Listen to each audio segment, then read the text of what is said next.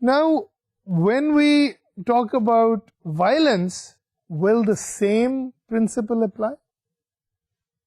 Yes, and that is why I think I want to highlight this issue before we move on to our new topic, which is psychology of violence. Before we study psychology of violence, I must give you the disclaimer, the warning, the caution